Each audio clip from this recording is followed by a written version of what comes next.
नमस्कार साथियों, लाइब्रेरी ज्ञान में आप सभी का बहुत बहुत स्वागत है। आज फिर से एक लेटेस्ट नोटिफिकेशन लेकर आया हूँ। 29 नवंबर 2024 का नोटिफिकेशन है NIT वारंगल से, national institute of technology Warangal से ये न्यूज़ निकल कर आई है। इसी न्यूज़ पर आज थोड़ा सा हम चर्चा करेंगे। ये vacancy ministry of education government of India NIT Warangal से है, तेलंगाना स्टेट। एडवर्टाइजमेंट नंबर जो है, रिक्रूटमेंट नंबर वो लिखा हुआ है, डेट कब पब्लिश हुआ ये लिखा हुआ है। यहाँ पर सबसे इम्पॉर्टेंट बात है कि लाइब्रेरी एंड इन्फॉर्मेशन साइंस का एक पोस्ट है ना। बाकी भी पोस्ट है, अगर आप किसी पे एलिजिबिलिटी रखते हैं तो बिल्कुल अप्लाई कर सकते हैं, और सबके सब डायरेक्ट रिक्रूटमेंट है ना। तो इन चीज़ों पर फोकस करते हुए हम 9वें नंबर पर पहुँच जाते हैं। 9वां नंबर जो है लाइब्रेरी एंड इन्फॉर्मेशन असिस्टेंट का पोस्ट है, लिया का पोस्ट है, ठीक है। यहाँ लिखा हुआ है, एक बार पढ़ लीजिए। Online applications are invited for eligible Indian citizen to fill up the followings post through direct recruitment deputations including short term contract, है ना। कुछ इसमें डेप्यूटेशन के पोस्ट हो सकते हैं, कुछ शॉर्ट टर्म्स के। Eligible candidates can apply through the online recruitment portal available at HTTPS। ये NIT की ऑफिशियल वेबसाइट है, इस पर जाकर आप अप्लाई कर सकते हैं, ठीक है। यहाँ पोस्ट जो है किस सब्जेक्ट का है हमारा, और भी कोई सब्जेक्ट में अगर आप एलिजिबिलिटी रखते हैं, क्वालिफिकेशन क्राइटेरिया है तो बिल्कुल आप कर सकते हैं। ये कुछ पोस्ट आप देख सकते हैं डेप्यूटेशन के हैं, प्रतिनियुक्ति के हैं, है ना। तो उनको छोड़कर डायरेक्ट रिक्रूटमेंट में principal scientific technical officer, principal student activity and sports officer का है। पे लेवल बहुत हाई है, मतलब वेल क्वालिफाइड पर्सन चाहिए उसके लिए, ठीक है। यहाँ पर लाइब्रेरी एंड इन्फॉर्मेशन असिस्टेंट का पे लेवल 6 है, एक पोस्ट है, डायरेक्ट रिक्रूटमेंट है, ठीक है। Student activities and sports assistant का भी पोस्ट है, सीनियर असिस्टेंट का पोस्ट है, जूनियर असिस्टेंट का पोस्ट है, ऑफिस अटेंडेंट का पोस्ट है और लैब अटेंडेंट का।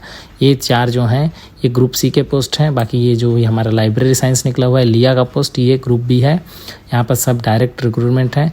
कुछ इंपॉर्टेंट नोट है, ये पढ़ लीजिएगा आप लोग, मैं ज़्यादा समय नहीं लेना चाहता आप लोगों का, ठीक है। अब स्पेशल जो बात करते हैं हम क्वालिफिकेशन की, कि इस पर क्या क्वालिफिकेशन मांगा और ये पोस्ट किसके लिए है, ठीक है। तो पोस्ट देखिए, हमारा जो सब्जेक्ट है हम उस पर केवल पहुंच जाते हैं।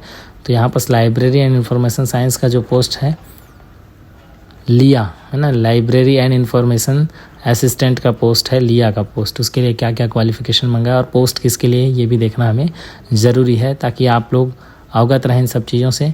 तो देखिए लिया, यहाँ आ गया लाइब्रेरी एंड इन्फॉर्मेशन असिस्टेंट, जिसे शॉर्ट में लिया कहते हैं। पोस्ट कोड है NITW/5/24/लिया। ये देखिए लिया लिखा हुआ है ना। यहाँ पर मिनिमम पे 35,400 रुपीज़ आपका बेसिक है, पे लेवल 6 के अंदर आता है, 7 CPC के, है ना, प्लस DA प्लस अलावेंस, ये सब मिलाकर आपको अच्छा खासा सैलरी देखने को मिलेगा।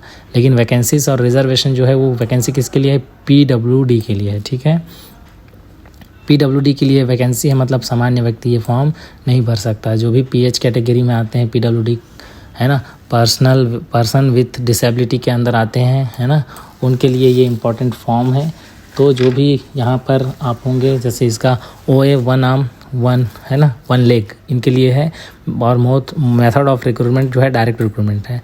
तो जो भी, है ना, जो भी डिसेबिलिटी रखते होंगे वो सर्टिफिकेट में ये 2 डिसेबिलिटी वालों को यहाँ पर छूट मिल रहा है, उन्हीं के लिए वैकेंसी है, ठीक है। 30 साल से अधिक उम्र आयु सीमा नहीं होनी चाहिए।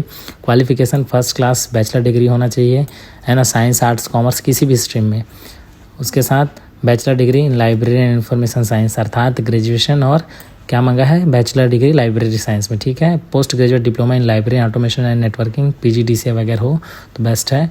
और जो भी बाकी चीज़ होना है, कैसा सिलेक्शन होना है, क्या होना है, वो बाद में आपको स्पेशली बताया जाएगा, सेपरेटली बताया जाएगा, ठीक है। नोटिफाइड लिखा है, मतलब आपको आराम से बताया जाएगा। तो ये वैकेंसी NIT वारंगल का है। कुछ जनरल इंस्ट्रक्शंस हैं, है ना। 10 साल का जो है ये PWD पर मिनिमम 40% होना चाहिए। इन पर रिलैक्सेशन है, ठीक है, एज क्राइटेरिया का। एप्लीकेशन फ़ी देख लीजिए, यहाँ पर लिखा हुआ है ग्रुप A के लिए 500, ग्रुप A के लिए in case you are OBC WDS candidate non refundable application fee 1000 for group A post. Group A के लिए 1000 है ना, और 500 रुपये जो है बाकी के लिए। Candidates applying for multiple post should submit separate. अगर और भी योग्यता रखते हैं आप दूसरे पोस्ट के लिए तो उसके लिए अलग अलग फॉर्म भरना पड़ेगा। ST SC और PWD और वुमेन कैंडिडेट्स के लिए फॉर्म नहीं है। अर्थात ये फॉर्म जो भी जिसके भी लिए निकला है लिया का पोस्ट PWD कैंडिडेट्स के लिए, इनके लिए एक तरह से फ्री है ना। तो बिल्कुल यहाँ पर कोई चार्जेस नहीं है। जो भी इस कैटेगरी में आते हैं बिल्कुल फॉर्म भरिए, बहुत अच्छा अवसर है नेशनल इंस्टीट्यूट पे काम करने का। तो ये और कुछ इंपॉर्टेंट इंस्ट्रक्शंस लिखा हुआ है ना। आपको कैसे ऑनलाइन अप्लाई करना है ये आप देख लीजिए, हाउ टू अप्लाई ऑनलाइन, है ना। Facility for submission of online application will be available from 30 नवंबर 3 बजे से लेकर 7 जनवरी 2025 तक। काफ़ी लंबा डेट दिया हुआ है। आप इस ऑफिशियल वेबसाइट पे जाकर कैरियर एंड जॉब्स में जाकर एप्लीकेशन अप्लाई कर सकते हैं। Application will be accepted online only through the online mode. किसी प्रकार का ऑफलाइन फॉर्म नहीं है, ऑनलाइन ही एक्सेप्ट करेगा ये। Only 1 application should be submitted for 1 post. Application fee should be remitted for each post applied. अब जो भी आपका नॉन ऑब्जेक्शन सर्टिफिकेट अगर कहीं जॉब करते होंगे तो वो ज़रूरी है, ठीक है। और बहुत सारे इंस्ट्रक्शंस लिखे हुए हैं, है ना। अप्लाई डिप्यूटेशन वो ठीक, इसको एक बार आप पढ़ लीजिएगा। इंटरव्यू टाइम डेट सब इंस्ट्रक्शंस, इंपॉर्टेंट इंस्ट्रक्शंस है वो सब बताया गया है, बिल्कुल पढ़ लीजिएगा। मैं ये PDF आपको डिस्क्रिप्शन पे डाल दूंगा, आप डायरेक्ट क्लिक करके डाउनलोड कर सकते हैं। और किसी भी प्रकार की असुविधा हो, किसी भी प्रकार का डाउट हो तो कमेंट सेक्शन पे ज़रूर लिखिए। आज के लिए केवल इतना ही। धन्यवाद साथियों, मिलते हैं नए वीडियो में, तब तक के लिए अपना ख्याल रखिए। धन्यवाद।